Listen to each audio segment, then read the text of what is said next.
Graça e paz, queridos irmãos, Pastor Alisson falando com todos. Eu quero deixar aqui uma mensagem de fé para todos vocês. A minha Bíblia está aberta no livro do profeta Ageu, capítulo 1, verso 9, 10 e o verso 11. Esperaste muito, e eis que veio a ser pouco. E esse pouco, quando trouxeste para casa, eu com um assopro dissipei. Por quê? Diz o Senhor dos Exércitos, por causa da minha casa, que permanecesse em ruína, ao passo que cada um de vós corre por causa da sua própria casa. Por isso, o céu sobre vós retém o seu orvalho e a terra os seus frutos. Fiz vir a seca sobre a terra e sobre os montes e sobre os cereal, sobre o vinho e sobre o azeite e sobre o que a terra produz, como também sobre os homens, sobre os animais e sobre todo o trabalho das mãos. Queridos irmãos, está bem claro aqui que o próprio Deus permitiu que o povo viesse passar por uma crise. Crise essa que vinha acompanhada de seca, que vinha acompanhado de falta de chuva, plantações que não produziam e assim sucessivamente. O povo esperavam uma grande colheita de suas plantações, mas colheram pouco.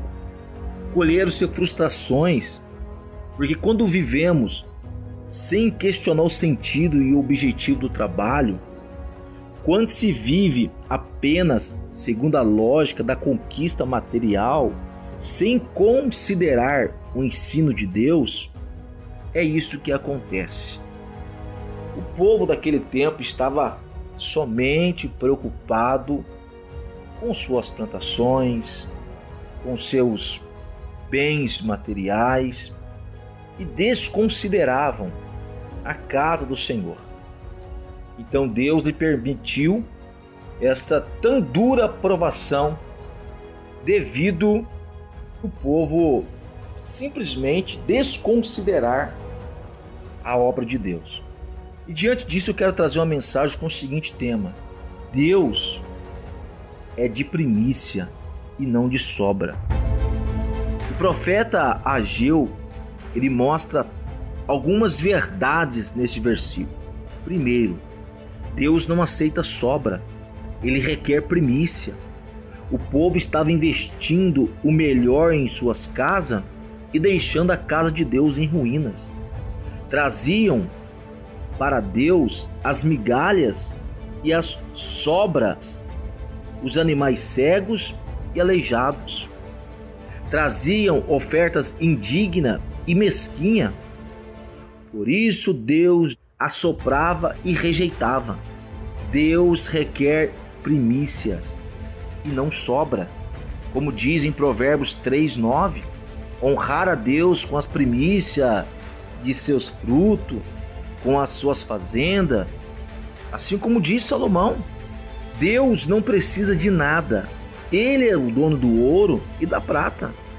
Ele não quer dinheiro, mas a fidelidade do seu povo.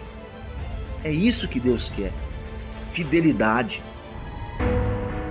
O dízimo não é uma questão monetária, mas sim um gesto de fidelidade. Não podemos ser ofertantes sem sermos primeiro dizimistas.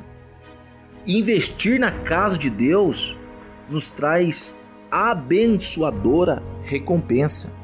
Os israelitas tiveram a expectativa frustrada por não priorizarem a casa de Deus.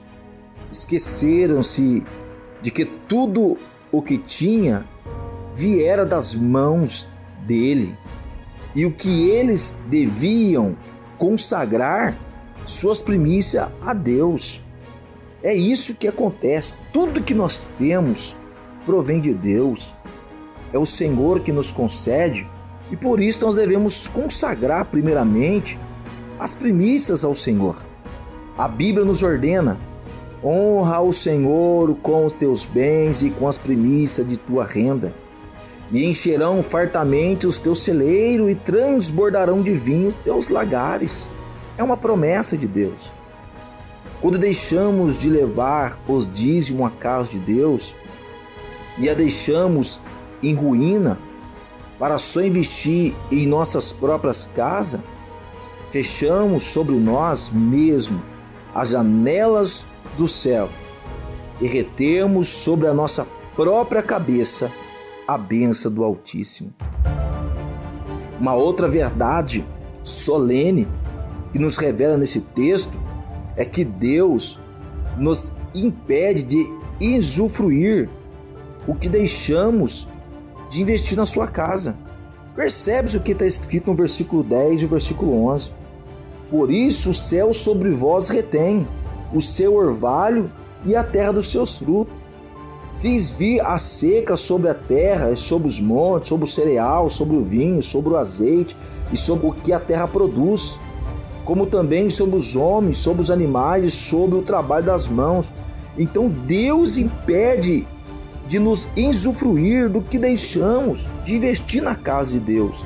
A retenção do orvalho dos céus é a escassez de fruto da terra, bem como a seca que atinge as lavouras, os homens, os animais e todo o seu trabalho. São provas de que quando retemos o que é de Deus, isso de nada nos aproveita. Reter mais do que é justo é pura perda quando deixamos de entregar o que pertence a Deus.